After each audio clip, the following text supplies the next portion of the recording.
There you go. Happy morning. Hi, Shannon. Hey, Amy. Welcome back. It's Thank been you.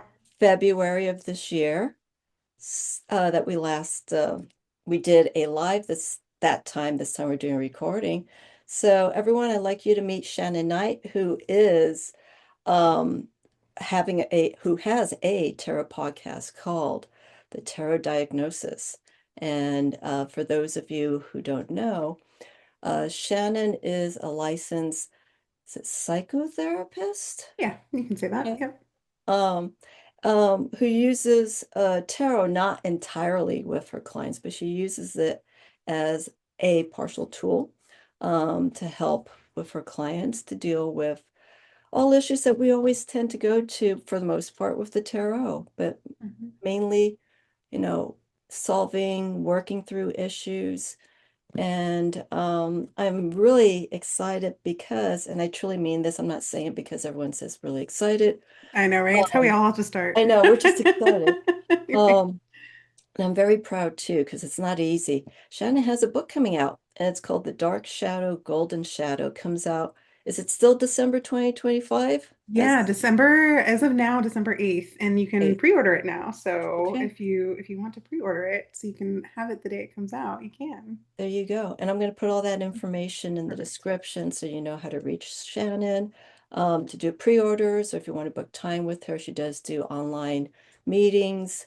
And you are can we say where you're based? Yeah, I'm in Phoenix right now, but Okay. subject to change because I am Okay. constantly on the move. Okay. So, the fact if someone wants to book in Mm, person so that they know mm. that you are based in Phoenix. Yeah, right now I'm only doing virtual, but that Okay. could change. I miss in person so much, but because I was seeing patients in person when I lived in Tampa, and I've been out here for a couple years, and it's so funny that you even said that because I've been eyeing some office space, so potentially. So Okay. stay tuned. Okay. So keep that in mind. Just if you have any questions too, feel free to ask Shannon and she'll be there to support you as much as she can, you know, but be mindful of her time and so on and so forth. So, this discussion is just going to focus primarily on the book. Um, Maybe some previous projects um that you've been working on, but I want to go into the backstory.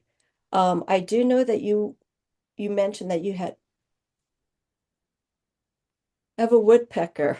Oh, I saw it. I saw you find it. I was just like, okay, I don't know if that's going to be heard. Anyhow, um, I know you were already working on this book before it was actually suggested to be published through Weiser.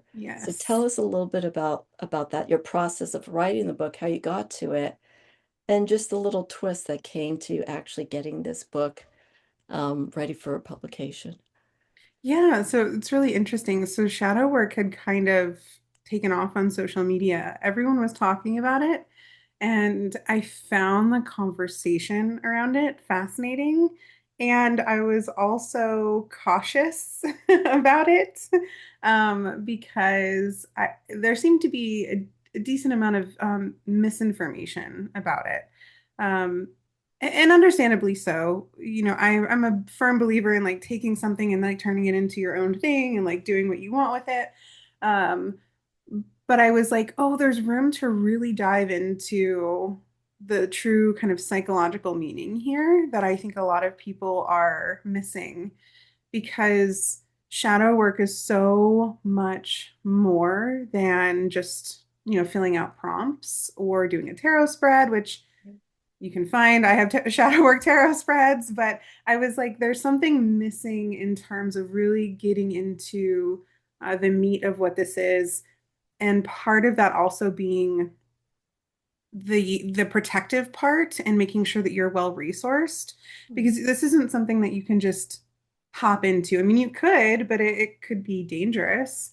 So making sure that you are kind of like primed in a way to step into this space because when you're working with the shadow, you're working with the parts of yourself that you have wanted to disown. So I saw that there was a lot of discourse on this topic, and I was like, oh, I really want to get into the meat of it. And so I just started writing about it. And I wasn't sure what I was going to do. I was like, maybe I'll self-publish it, I'll figure something out. And then Weiser, the the book publisher, emailed me just out of the blue, and they were like, "Hey, we really like your work. We like what you're doing. Would you like to write a book on shadow work?" And I was like, I am right now. Yes, let's work together. And so they brought to me some of their ideas and what they wanted included.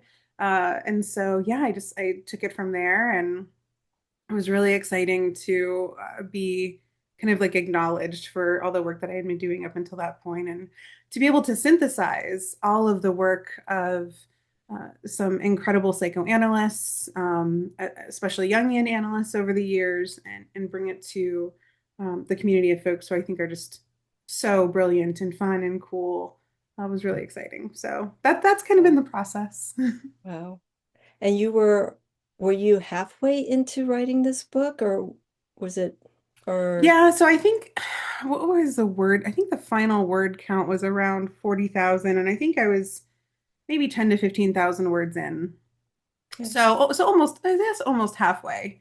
But my problem is I'm a perfectionist. So after I had like sent them one of the drafts of, basically it being complete, and uh then, they send it back to me, and then I basically just like redlined my entire work. Oh And no. then I go in and I'm just like changing all the things, and yeah, I think it's just a part of my personality. It will never be exactly how I want it to be. But there was a But time I'm, frame too that they gave you to finish the book. yeah, yeah. So that, it's interesting when you're self-publishing something versus going through a traditional publishing route. You when you're self-publishing something, you can do things on your timeline and however you want. But there's deadlines you have to meet. They're tight deadlines, and there's a process that you have to go through. That a lot more people are involved in. And so that's always interesting when I talk to people who self-publish versus go the traditional publishing route. Just things you don't realize that you have to take into account. But they've been fantastic to work with, and I am so happy and honored that they even like wanted me on their roster. So Oh, excellent. I mean, that's also empowering too, because it shows that they believe in your work, yeah, and potentially book two, three, four may I come hope from it. so. Yeah, I hope so so. it's an interesting process. Other question I wanted to ask you is when writing this, okay, you're writing this before Weiser came in, so you already Mm, had a certain direction with your first 10,000 mm. words. They come in and they put in their 10 cents worth of stuff. In the process of going back and forth with what you started and what they put in for their input, did the direction of what you wanted to start writing or that you were writing about, did it shift in any way, like Mm. the context, or were you able to continue writing the way that you felt that you needed to get your message across, to get your concepts, so on and so forth? Yeah, it's a really great question. Uh, yeah, I would say yes, but in a surprisingly exciting way. So originally, and it's funny. So earlier when I said I kind of like redlined my whole work, my experience with writing has, really up until this point only been like academic. Like I was, I think of grad school and writing, you know, all those academic based papers, and I have the community that I with the symposium, and some the tarot writing here and there. But in terms of like big meaty writing, I came at this from a very academic lens, and Uh-huh. I realized, wait, I was honestly a little self-conscious at first, because I was worried that maybe my personality didn't come through as much, or um, yeah, just like certain parts of maybe my view came across too academic. So Dude, I like went in and textbook. yeah, and I was worried about that. And so I had to go back and change some things. But what was exciting about when they came in with some of their suggestions, and I will say, like, I had a lot of creative freedom, but some of the suggestions that they made were bringing in more of like magical components. So thinking about different magical tools, like um, like different like crystals, or utilizing why can't I think of the word? Pendulums. It's at the tip of my tongue. And so they wanted to include some of that into the mix. And so it was fun for me because I am someone who uses tarot and in this witchcraft world very secularly. So I don't come at it from a divinatory lens, Mm. but I am someone who utilizes these tools in a psychodrama way. So I talk about in the book how these tools are a form of psychodrama. And you don't necessarily, if you're someone who uses this, tarot, or does this work from a secular lens, you can still use these witchy tools and magical tools in ways that are like beneficial to your practice. They don't have to be divinatory. So I talk about that. And I wouldn't have maybe thought to bring that into the mix had Oh, they not suggested it, but it was really fun to get creative in that aspect. So for I would say, like, yeah, 90% of it is exactly the trajectory I wanted to take. I wanted to start with how can you prime yourself? How can you make sure that you're um, uh, well resourced, and you're ready for this work. How can you do the work? What does the work mean? How can you integrate? Here's some exercises, and then some creative stuff thrown into the mix. yeah. I think when you deal with a topic like this, there should be some lightness, some playfulness, especially, Yes. and I'm seeing topics like or titles of books coming out through Llewellyn and Weiser. There tends to be there tends to be some sort of grab, and I get it. It's to Mm, also sell the book to bring right, attention right. to it. So there's um I mean, sex magic. Who is not going to not Mm, look at that book, right, look at that right, title and open it?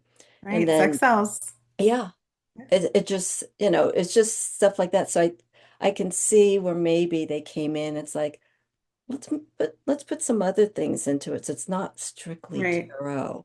Mhm. But Right, that, exactly. Yeah, and speaking on titles too, and I'm sure there's some I'm sure there's research out there on, they always say, oh, don't judge a book by its cover, like literally and figuratively. yeah. But people do, same with the title. And the title of the book wasn't what I had originally had in mind. And I was wondering if it was the right kind of path to take. But the more I sat with it and the more I started talking about the book, it was very clear to me that it was the right title to go with, because a lot of people were saying, I had never heard of the golden shadow before you started talking about it, or before you mentioned this book.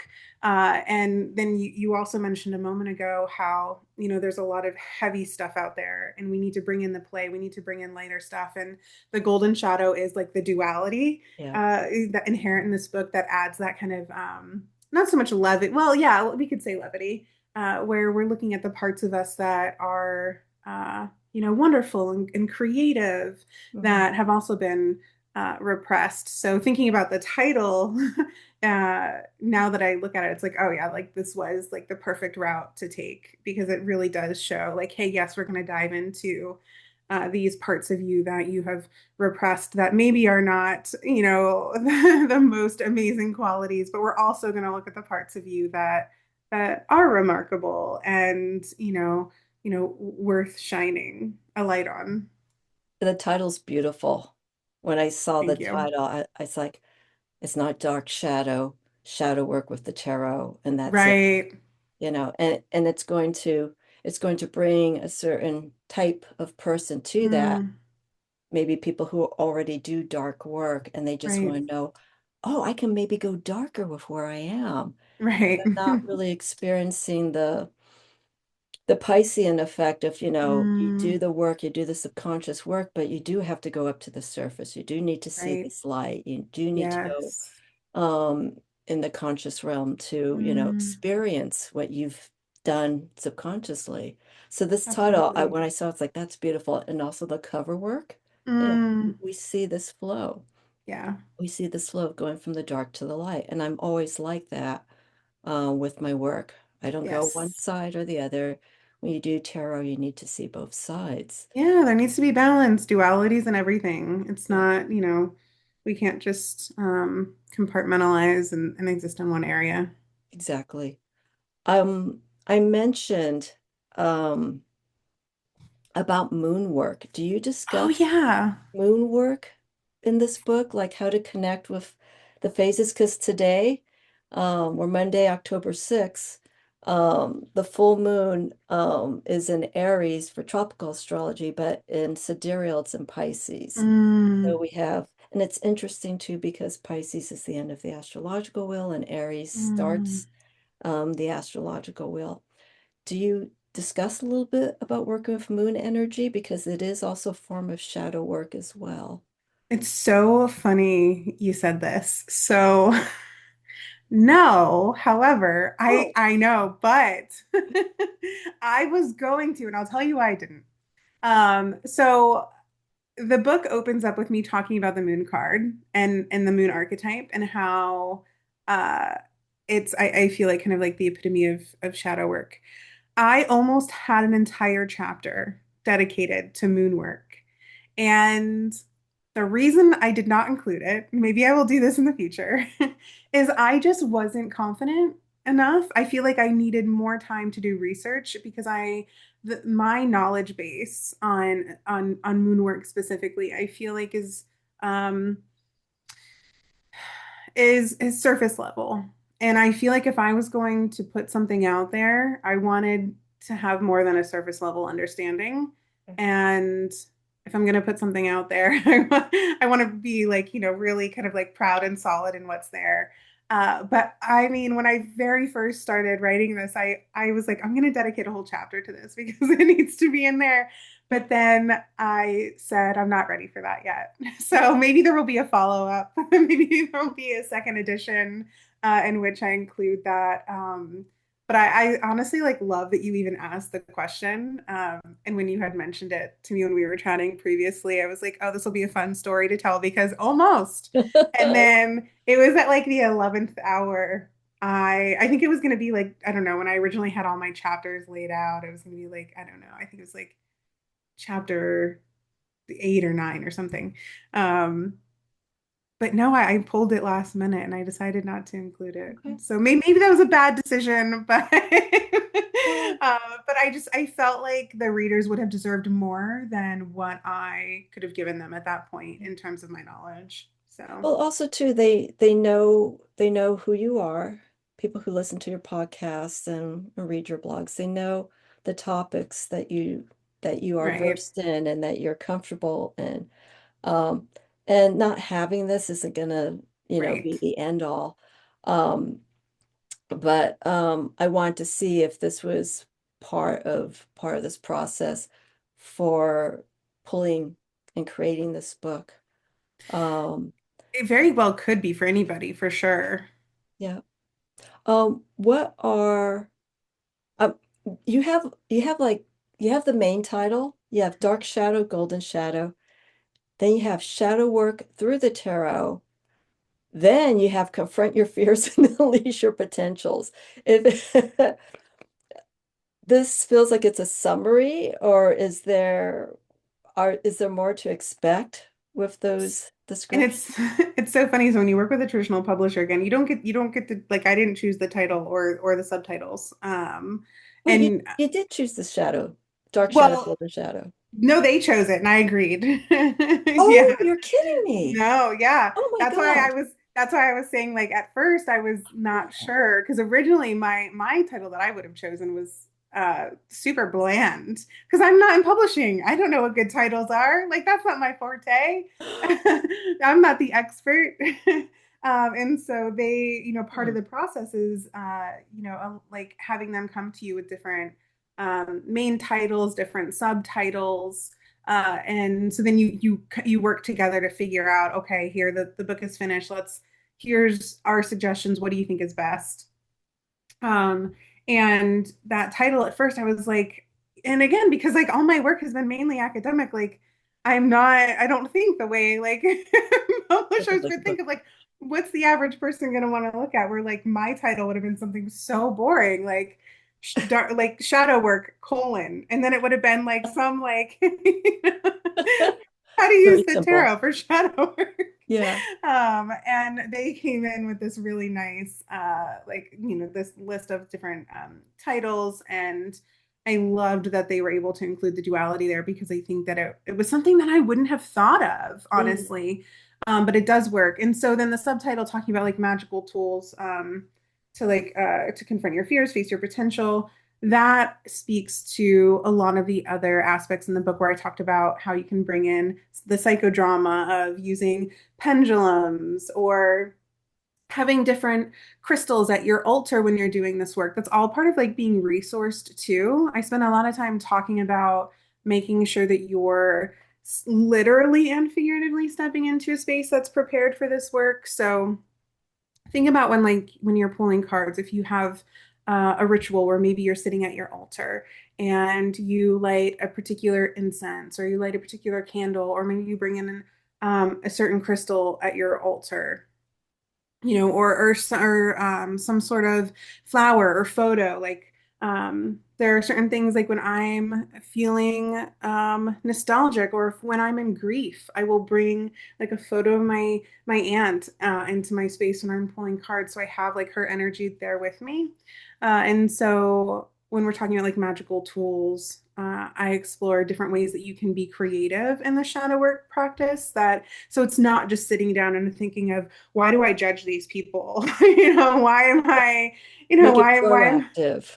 right, exactly. And these are all ways that also help calm the nervous system, because when you're stepping into work where you're thinking about parts of yourself that are dark and that you want to repress, your nervous system is going to get activated. Mhm. So if you don't have different tools at your disposal or something that you can look at or smell, it's really about, if we just want to like kind of simplify it, it's all grounding exercises. You and I did a grounding exercise before even when we went live. You guided me through a couple breath exercises. It's very similar in that regard, just using tools that witchy folks Yeah. would probably have on hand. Yeah. It's the environment that you're in that really makes the Mm, difference. yeah. And and especially when you're trying to work through uh dark issues or whatnot.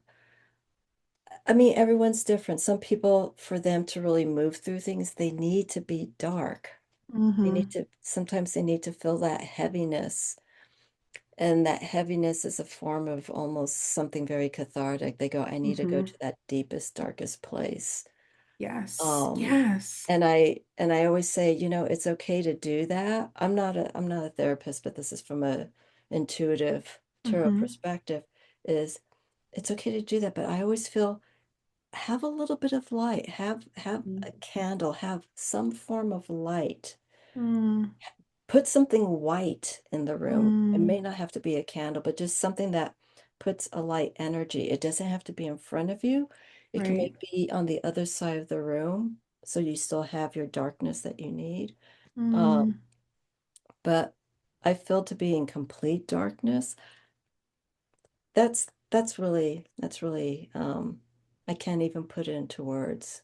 Um, mm, there's there's oh, I don't want to eat up too much of the time. There's a woman that I met a few years ago who actually spent, and this was guided, 3 days in a cave locally mm. Oh, in wow. complete darkness. So all the sensories were stripped Yes. away. And after 3 days, she came out and she videotaped this and just the energy. She cried. It was a Hmm. release. And it was a fascinating experience for Mm, her. So I'm thinking about that as you're talking about the shadow work, um, and how that involves. What are some of the things what are some of the keys that you can maybe say right now without giving the whole book away? What are some of the things that if you're doing shadow work from your perspective with what you're discussing the work, what are some of the safety, kind of Mm, safety nets, or yes. what are some of the things that you could do that, as you mentioned, it can be dangerous if you're not prepared or whatnot. What are some of the things that you feel can help someone through this process? That's such a good question. I love that you asked that. And it's funny because so I'm I am someone with ADHD and I like to skip around a lot. Like it's hard for me to just like go through an entire book. Like I'll like start somewhere and then especially if it's not something meant to like go entirely through. And so it was kind of ironic that I'm writing this book and I'm like people really need to like not skip around. Yeah.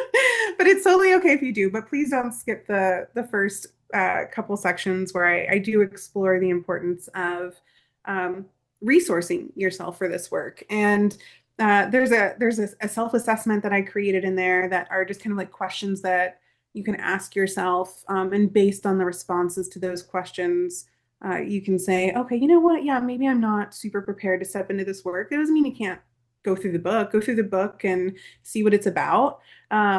It's kind of like, when you take a test back in the days when we were in school, they would say, read all the questions first and then go back and answer them instead of just like starting and answering the questions as you go. Wow. I would definitely recommend like go through the book and then you have an understanding of what is in store for you. And then you'll know like, okay, you know what? I'm ready for, this part, but I'm not ready for this part. Like there's a whole section on the ancestral shadow that really dives into the shadows that might not actually belong to you, shadows that you might have learned or um, uh, kind of continued because of your family. I give like really clear examples of how that might happen. Maybe you're not ready to go there, um, and that's okay. But just like kind of like knowing what's in store for you is important. Making sure that you know how to regulate your nervous system. There's a whole section in there talk like going through breath work, for example, knowing when you start to get activated. What would that feel like for you? Is your heart racing? Are you starting to get distracted? Mm. Are you just like feeling kind of like physically overwhelmed? Is your stomach hurting? So being in tune with the physical sensations. And then I go through like creating kind of a coping skills toolbox. So make sure that you have everything that you need so that when you're going through the work, you can say, oh, wait, hold on. I'm feeling a little dysregulated right now because I just realized that I can be a manipulative person. And I've discovered this about myself. So this doesn't feel good. Now I'm crying. What do I need to do right now? Okay, well, don't go any further. Step into your coping skills toolbox, regulate, and just sit with that for a little bit before you decide to move forward. Wow. That is so important because obviously you do get the physiological effects Mhm. of doing any kind of work, Right. and knowing that you need to have that self-control. For Hmm. someone who doesn't have self-control and they're doing shadow work, Right. that's gonna be a little bit of a challenge, but that's what's needed. Yeah. Um, I'm happy you that's part of that book Yeah. because I think anything that's written from a psychological therapeutic perspective, they need to keep in mind that their audience is going to be vast, it's going to Hmm. be complex, and Yeah. how can you get your points, your direction to a myriad of people, and Yeah. hopefully that they'll understand it and that they will benefit from it. Right, exactly. And that was, my goal too is even if someone's not super into shadow work, they'll at least be able to read some of this and say, oh, I didn't think about, doing this, or I didn't think about my tarot practice as being a form of self-regulation or emotional regulation, or I Yeah. didn't think about doing this work with my therapist or with my friends. That's another part of making sure folks are well resourced is, developing a support system. Tell Yeah. someone you're doing this and then they can check in with you, and then they're kind of like byproduct or outcome or consequence of that is maybe you deepen your relationship with these people because they're checking in with you while you're doing this work. Yeah, you have a trusting support system, Absolutely. um, which reinforces the work that you're doing. Um, I want to throw something at you that I saw on your website. Um, and this could sort of be shadow work or light work. Um, you connect with the Queen of Swords, Mm. but you are you're deconstructing your perceptions of the Temperance and Sun. Yeah. So explain that a little bit. I don't know if that's your shadow work or you're Oh, just, yeah, for sure. I'm curious about that. For sure. Real quick, just as an aside before we kind of hop into this, because this is Yes. hilarious and kudos to you for even going there. I think that's brilliant.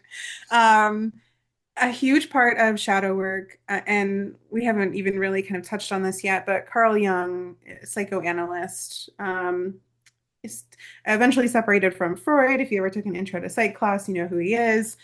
He is the one who coined the term the shadow. He didn't coin shadow work.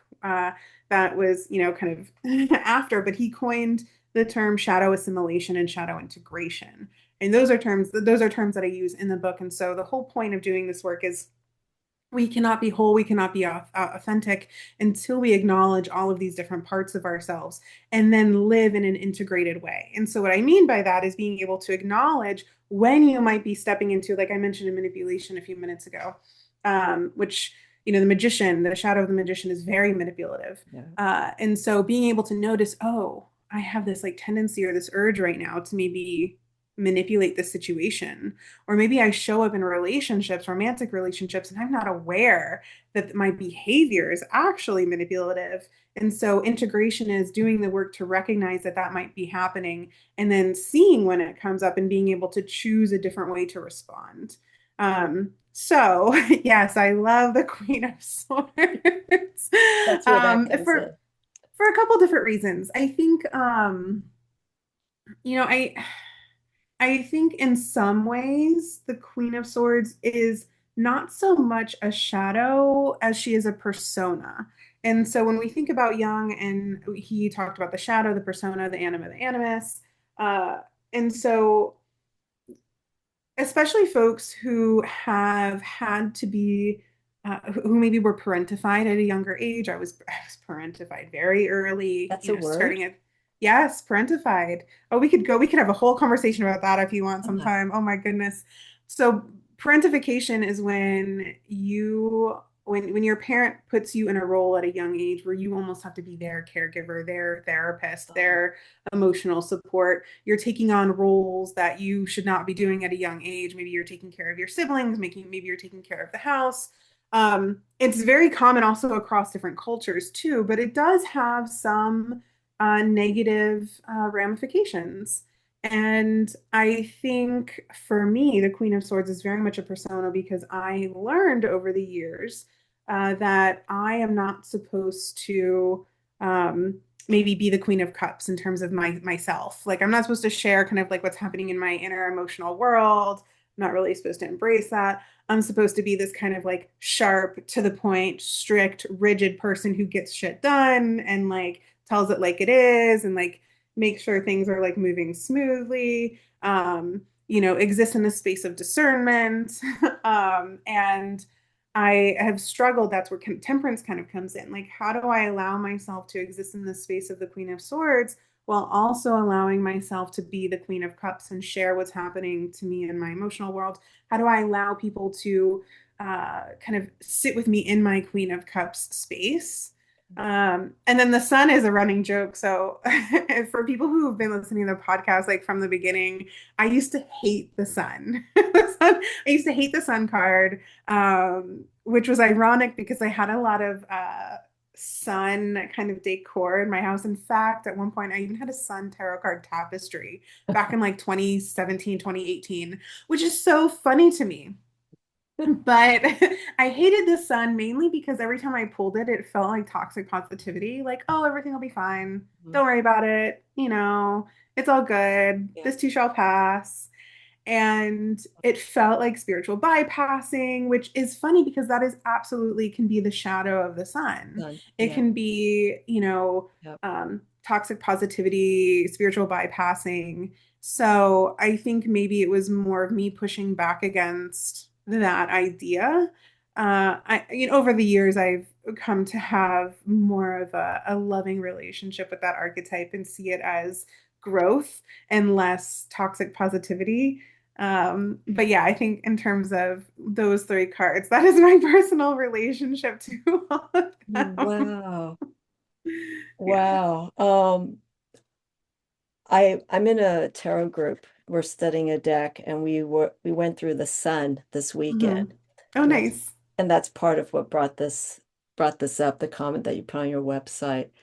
And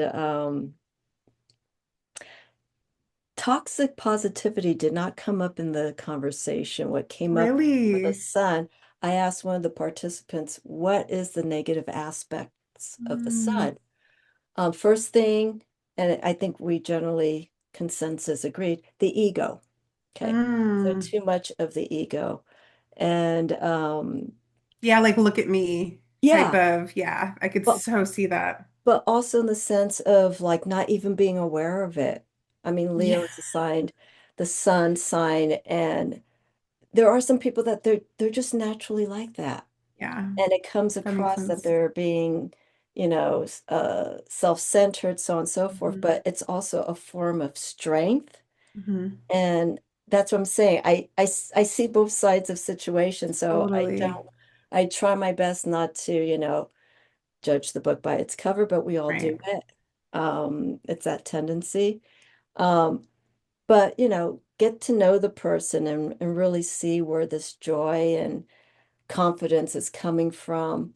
Yeah, And also it could be a form of a protective shield of what's absolutely. going in, the more happier they are, the more pain they may be going through, and Absolutely. this is And how this, it's interesting too because, the shadow is often found in what we project onto other people. What we dislike in others is usually a reflection of what we don't dislike or what we dislike in ourselves. yeah. And so if we were to think about like this, the sun, for example, just to use myself as an example, if that would be material where I'm like, oh, what is like causing me to judge this card so harshly? Like, what does this say about me? Like that would be a prompt, like something that you could ask yourself. A great example is with the emperor. So many people have like an initial like gut reaction. Oh, I hate that card. I judge that card. But it's like, okay, well, let's look at what parts of you exist in this card because when you're doing shadow work, we want to move as far away from the shadow material as possible. We want to create distance. And so the goal is to move towards the shadow if we want to integrate it. But naturally, our psyche's kind of like, no, no, no, no, no, like don't go there, don't go there. And so when we ask ourselves questions, like for me, it would be like, what is it that what parts of like the sun, for example, might exist within you? Or the emperor is, okay, maybe you can be kind of rigid, maybe you can be kind of controlling, and you're not willing to acknowledge that in your life. And so you're wanting to do whatever you can to put distance between these qualities that you exhibit and the qualities of this archetype because you don't want to be associated with it. Yeah, yeah. And that's part of the shadow. Exactly. It's just Exactly. like facing the thing that we don't want to admit, Yeah. even though we're part of it. And sometimes people do things and they just continue on thinking that everything's okay. It's okay to be rude. It's okay to be rigid. It's Mm, okay to be like this until someone calls them out, right. and it is, and that's probably where the shadow work begins. It's like, hey, you've been doing this for quite some time. You have this pattern Mm, of being handling situations in one way and then you do something else.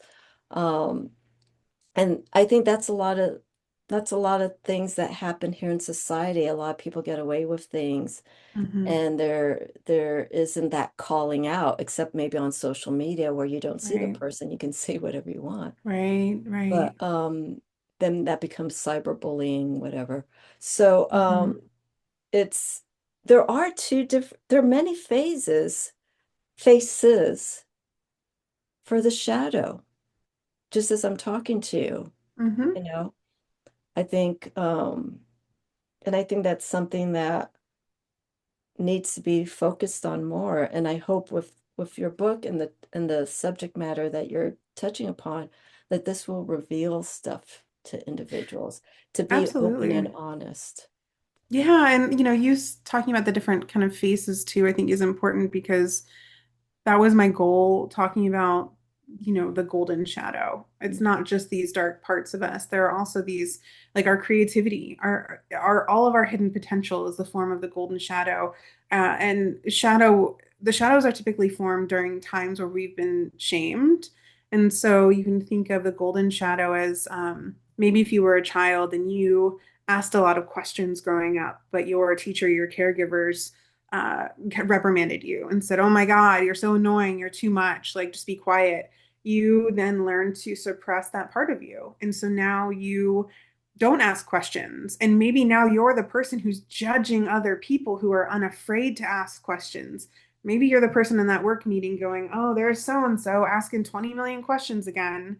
And you're getting upset with them when really you have your own questions, but you feel like you're not allowed to ask them.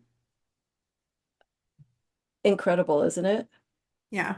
How influential it is.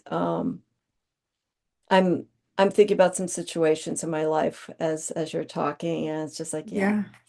Yeah. But it's funny if I've been shamed or I feel that I've been embarrassed in any way, Mm. um, I become I think I become empowered in the sense Oh, it's like nice. it's like I don't want to say how dare you shame me, but Mm, what I do is I take or embarrass me. I I I become humble because hmm there, like I was saying a few minutes ago, I was called out on something that maybe I wasn't aware of, mm, that may be an action or a word that I said or words that I said. And what I do is I process it and I try yeah, to see both sides. It's like, wait a second, this is what I did. This is where it was coming from. There was no harm I felt, but the person who was receiving it perceives something different. And then you start thinking, wait, I didn't do anything wrong. mm, So that's the other thing where how could how do you guide a situation like this when you know that you didn't do anything wrong? You felt, yeah, and rationally it made sense, like, no, I didn't do anything wrong. It's on the other person. And at that point, I don't really want to get involved with that person because there's something mm. going on with them. So I don't know when it comes to something like that, like a bit of a, Yeah, you're talking oh, about, especially if we're talking about this through the lens of the shadow, what's interesting is we trigger our shadows and other people and each other all the time. yeah. And so there's a part in the book I talk about. I had such a fantastic supervisor in my grad school experience. I love her so much. We're still in contact. She's amazing. And I'll never forget, this was years ago and it's stuck with me all these years. She's so cute. She's like, I'm not a good artist, but I'm gonna draw this out for you. She's like, she drew these little peanut shaped things, and she's like, these are people. They look like peanuts, but they're people. And then she drew little X's in all of them, and she's like, these X's represent our, our traumas, our shadows. If we're talking about this through the lens of internal family systems and parts work, our exiles. And then she's like, everyone has these parts and these experiences within them. And every time we interact with somebody, we are throwing out these kind of like invisible fishing lines. Mm, And sometimes one of those fishing lines hooks one of those things inside of us and pulls it to the surface. And it doesn't feel good when it gets hooked and it's being pulled yeah. out. And Yeah. if we're not aware of what's been hooked within us, then we react, right? Like, and we have this interaction with someone, and the other person might be like, "Oh my gosh, I had no idea what I did or what I said that caused this reaction. That wasn't my intention." And so this is where both people have an important role to play. The person who got hooked has to look and say, okay, hold on, where did this come from? What does this mean for me? What does this represent? What were the intentions behind this? What do I need from this person in order to feel safe with them again? But also own my own experience if this is coming from like a shadow perspective. And then the other person who like threw the line out and did the kind of like hook and reel, uh, it's not it's not their job to then leave and say, okay, deal with your shit. It's, oh, okay, how can we repair? Because something happened, there was some sort of fracture. sure, I know I'm not responsible for maybe the trauma or whatever, or the shadow within you that came out. But, if this is someone who you do want to have a relationship with, or you do care about, or they are valuable to you, then it's your job and your responsibility to say, what does repair look like? How can Mm, we fix the fracture? How can we make sure that we move forward in a way that feels safe for both of us? yeah. And I can be mindful of this and you can be mindful of that. But again, it's all about communication and being willing to go to those vulnerable spaces. All of this is about vulnerability, and that's so scary for so many of us because we're so exposed, and we don't like to feel exposed. We like to feel protected. That goes back to my Queen of Swords. I like to have my armor and my sword. Like, don't, you can't hurt me. But the truth is you can hurt me. Yeah. And sometimes it's just this, it's the simplest thing. It's like Yeah. you can have this big persona, this big energy, and it just takes one little nick on the Achilles Yes. tendon. It's just like, Yeah. oh, I was not expecting that. Yeah, or like it's like the paper cut that hurts worse than the Yeah. gash. You know? Our personal experiences here coming out to everyone Right, who's right. watching this is like, it just sometimes takes just one little thing. Yeah, yeah. And I think it's a little thing that just comes out of nowhere. Hmm. It's just like, where did that just come from? Yeah, and so then the integration aspect of this, Mm. like learning to assimilate with the shadow, is recognizing, like through these interactions or through the work, what's likely to bring that up to the surface, how to understand it, how to tend to it, and how to kind of be accountable and responsible, especially if this is like a darker shadow, like manipulation or control or rigidity, so that it's not kind of dictating your life and your relationships. Correct. And you just hit upon something because I mentioned about the different faces of shadow. So we have the manipulative side. I can't say that word properly. And Manipulative. I have a couple words like that that are like, I'm just not gonna say And then it. we have the side that's a fear. Oh yeah, there's so many. So in the book too, I wish I would have had the time or the space to go through every card in the deck. Maybe that's in the future. I didn't, but I do go through the major arcana.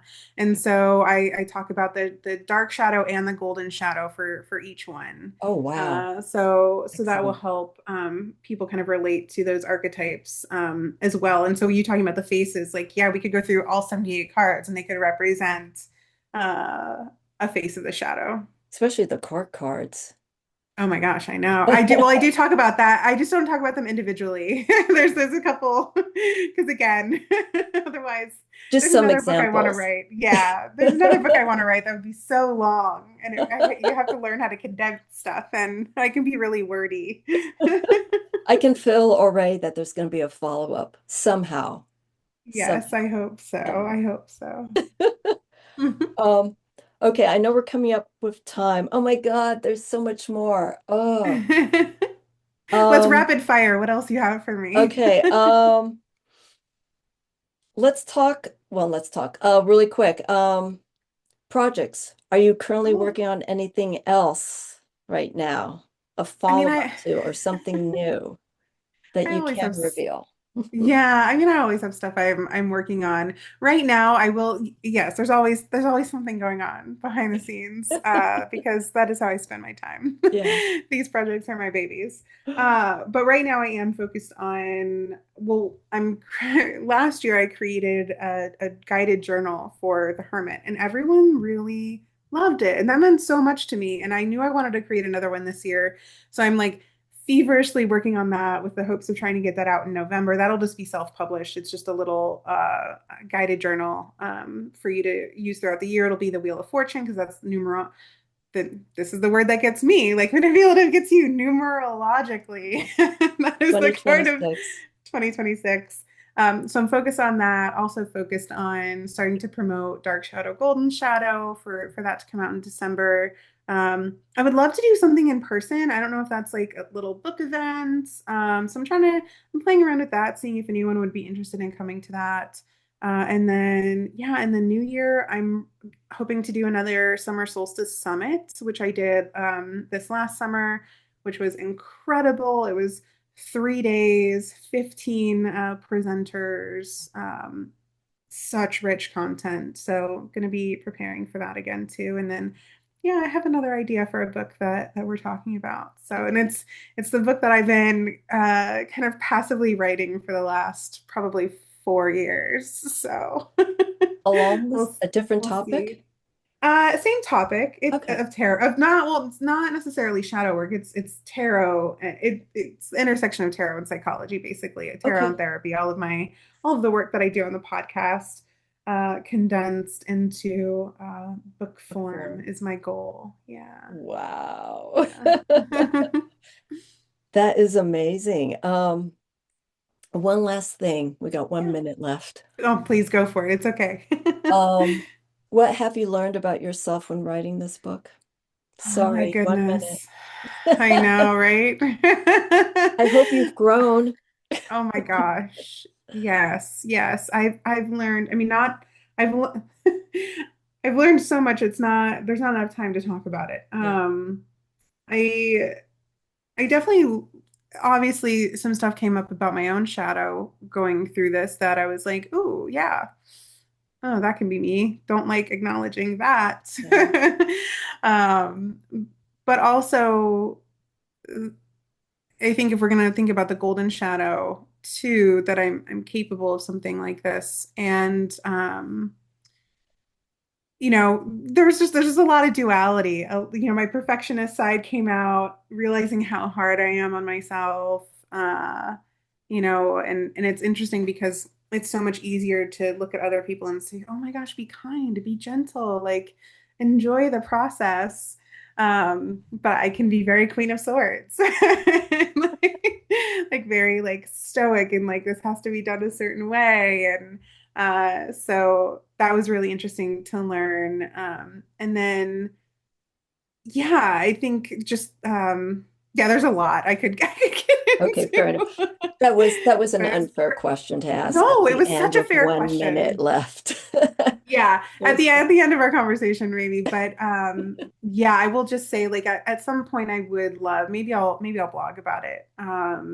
Because there was so much that came up personally and professionally. And what was I think really exciting too when I was writing this because I was like obviously like sharing it with like friends and stuff, and they would read it and they would say, "Oh, I didn't realize that about myself."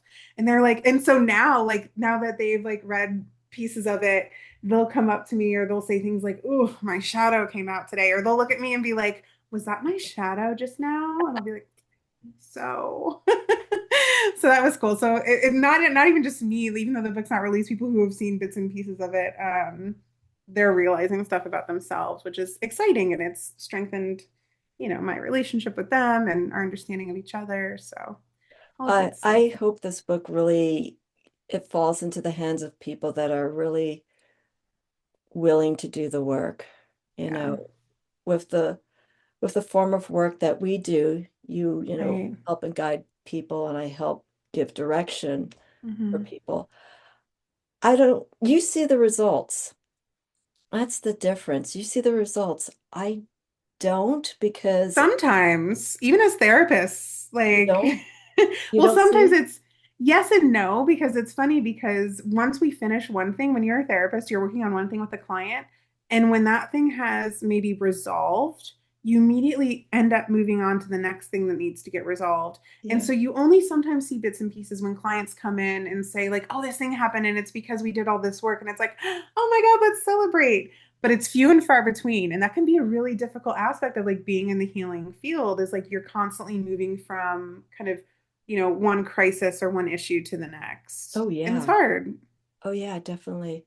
Um, for me, it's just, I see the people and ideally I don't want to see them coming back because I feel like Mm, I've given the direction. And so that's why I'm saying that there's a bit of a difference because right.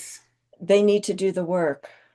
And if they Mm-hmm. keep coming back with the same Mm, thing, it's like this isn't right. working. You're not doing this. You may need to Such a go good to point. a therapist. You may need to see Right. someone else if you're not willing to do the healing in that spiritual Right. sense, so on and so forth. Yeah. And that's why I thought I just mentioned it quickly. It's like Good you point. you see the results in a sense because they're Mm, coming back and you're giving them. Well, we're able to move on to the next thing. That's the Yes. difference. Yeah. Where it Yeah. was like, yeah, I see what you're saying now. Yeah. So it's like, okay, that's been resolved. Now we get to move on to this. Now we get to, Yeah. we get to then move on to this and that. Yeah. So that makes sense. And then if they haven't, then you have to go back and work on that Right. issue Right. until to move Right. forward. Healing's not linear. We're always kind of moving back and forth. That's part of being human. The transformation, the letting go, and the bringing in was Exactly. definitely, Yeah. Or as Pema Chodron says, things come together and they fall apart. Things come together and they fall yeah, apart. yeah. So, And so everyone, you have to understand that that's just how life is. exactly. And I don't mean this in a light sense, but try not to fight the struggle of things Mm, that are happening in our lives. We're here to learn from it, mm, and to grow. And so that's my perspective when it comes to working through issues of any sorts, lessons, something that makes us strong, something absolutely. to get strength from. Um, I think you should do a book tour. Um, I don't know if I have enough people who would come to the book tour. well, at least speak about it, Yeah, bring up the topic, and that I would be think fun. it's a perfect subject to talk about. Um, and and the way this book is being written, it sounds like it's going to be of great help. I So hope so. I hope I'm so. going to put again in the description how you can do a pre-order of Yes, Shannon's thank book. you. Um, please order it. And if you're looking for resources, I've only met Shannon twice, but It's so wild. I feel like I've known yeah, you we've met more than exactly. twice. When we first met, we had a pre-chat. Oh It yeah, just that's true. flowed very Yeah, naturally, and that's why I wanted yeah. to bring her back. She's very easy, as you can see, to Oh, thank talk to. you. She's very open, and that's really important when it comes to, finding a therapist, someone that you feel comfortable with. I So, appreciate that. so go to Shannon's site, Tarot Podcast, tarotdiagnosis.com. Thank you. In her podcast, subscribe to it. Okay, so I'm going to wind it down. Shannon, I want to bring you back maybe Always. next year. Let's see what's Please. happening Yeah. between now and the new year. And we'll pick a subject again and we'll take it from there. Sounds good. Um, thank you again, Shannon, for just being here and spending time and sharing your insight, your knowledge. And I wish you all the best with the book and everything that comes from here on to the end of the year and to many years to come. Thank you, I know we'll Amy. be in touch though. All right. Yeah. I wish you the best too. Thank Thank you. you. Thank you, my dear. All right. So everyone, I will be back whenever I feel like I need to come back to YouTube. Just hang in there. You know how this channel is. And I will be reconnecting with all of you again very soon. Thank you for watching. Like, subscribe. You know how to do this. Um, and I will see you all again soon. Have a wonderful um, October, Samhain, Halloween, and stay tuned. I will see you again soon. Hang on. All right, Shannon. Mhm.